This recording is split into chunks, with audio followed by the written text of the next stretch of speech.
What would you do if you woke up one day and everything that you had was gone? Wouldn't you hope that it was just a bad dream? Your loved ones, your house, and all of your belongings just gone. Have you ever hit rock bottom so bad you didn't know which way was up or down? This is what happens to hundreds of thousands of people in the United States. They have nothing, no car to drive to their job to provide for their family, and no warm, cozy home to go to at the end of the hard day. With volunteering, advocacy work, and contributions, we can change so many lives. There are currently over 500,000 homeless in the United States. Although the number has decreased since 2009, it is still an enormous issue America faces. According to TAR, at the minimum, 25% of these people have seriously mentally ill, and 45% have mental illnesses. Affective disorders such as depression, bipolar, schizophrenia, anxiety disorder, and substance abuse disorders are among the most common type of mental illnesses in the homeless population. Homelessness has a huge impact on people's mental health. If a person has ever been homeless, and the time spent homeless can be related to high levels of psychiatric depression, higher levels of alcohol use, and lower levels of perceived recovery in people with previous mental illness. According to Maalox, nearly 40,000 of these homeless are veterans. Nearly 40,000 are youth. Their homelessness flies in the face of our value as a country. Those who have served in the country should not have to sleep on the street, and those who have not had a chance at life should not find their chances on a park bench. This is not just about homelessness. It is about the economic crisis that has made affordable housing difficult to obtain, and jobs and economic security even more difficult to obtain.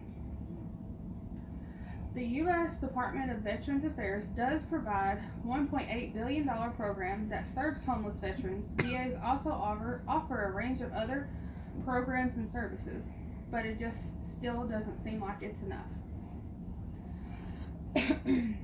According to the Congressional Digest, the federal government provides funding to the communities to support homeless assistance programs, and these programs can affect homeless populations as well.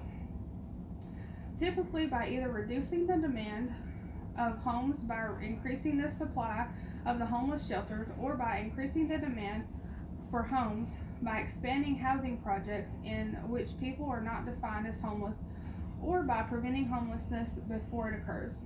The U.S. Department of Housing and Urban Development is the largest source of federal funding. It provides $2.6 billion combined via the COC program and Emergency Resource Grant Program alone in 2019. These two programs support competitive funding for the community for homeless outreach, emergency shelters, transitional housing, rapid rehousing, and permanent support housing and homeless prevention.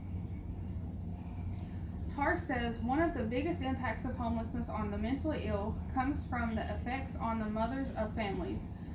For instance, mothers who experience postpartum depression during the first year after birth are at higher risk of homelessness, or factors leading to homelessness such as eviction or frequent moving in the 2 to 3 years after postpartum years.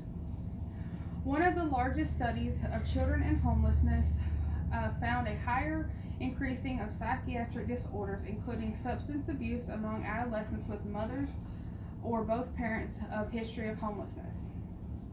Try to minimize language of your own and others, vocabulary that refers to people experiencing homelessness in a derogatory way. By using expressions such as people experiencing homelessness rather than calling them bums or homeless, we remind ourselves that they are people who are in situations, but people still first. They're just people who are going through a difficult period in their life, in time when they may find it difficult to hold on to their sense of humanity. It is important that we do not use language that further demolishes the dignity of people in the homeless situation. Although homelessness is a huge crisis in our nation, there are many ways we can do things that we can do to help. According to National, while the cause and solution to homelessness is complex, there is such individuals in the community or groups that can help. No matter what your skills or interests or age or resources, there's always a way that you can help. Volunteer work, advocacy effects, financial and material contributions, and continuing to self-educate are all of important needs to work our way to a solution. Volunteering your time to work directly with people experiencing homelessness is one of the best ways about helping the homeless and helping to meet immediate needs. This is a lot of the behind the scenes work, like folding, sorting clothes, cutting vegetables, is just to name a few, and to be done at shelters and other direct service agencies. Things about what we can do to set work effectively is individual groups with men, women, and children to help at shelters, help fix up shelters, or organize events as just a few things that you can volunteer in the community. Advocacy is critical to create a system change needed to end homelessness. Advocacy means working with people experiencing homelessness to bring about positive change in the political program on a local, state, and federal level. Getting the media and sponsoring events getting the media involved and sponsoring events is a great way to be an advocate for the homeless. It is easy as contacting your local homeless shelter to see what things they have in place for the community to come together and help. Contributions are another huge way to help homeless people experiencing homelessness. While the concern and support demonstrated by the homeless work and advocacy are essential, material things are also needed. In the meantime, people experiencing homelessness and the programs that serve them, you can help every day. Things that can be contributed are clothes, household goods, canned goods, books, computers, phones, job opportunities, and holding fundraisers. Nation also made an acknowledgeable statement, and that said, whether or not you choose to give, please don't look away from the homeless people as if they don't exist. Make eye contact, say a few words, or smile. Providing this in a situation in which you feel comfortable in doing so can reaffirm the humanity of people at the time when homeless seems to have been stripped away. Most people will be glad to simply be acknowledged. Simply just educate yourself and your family and your community is a huge deal.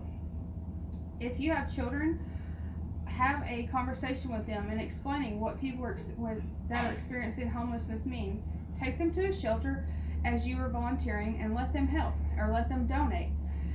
Or if you see someone on the side of the road, you spare a few dollars and that would just help. This will instill great habits and awareness that will be remembered and carried on through when they are adults. As I've said before, with volunteering, advocacy, work, and contribution, we can change so many lives. It's a cycle, and if we do our part, I fully believe we can reduce, if not eliminate, homelessness.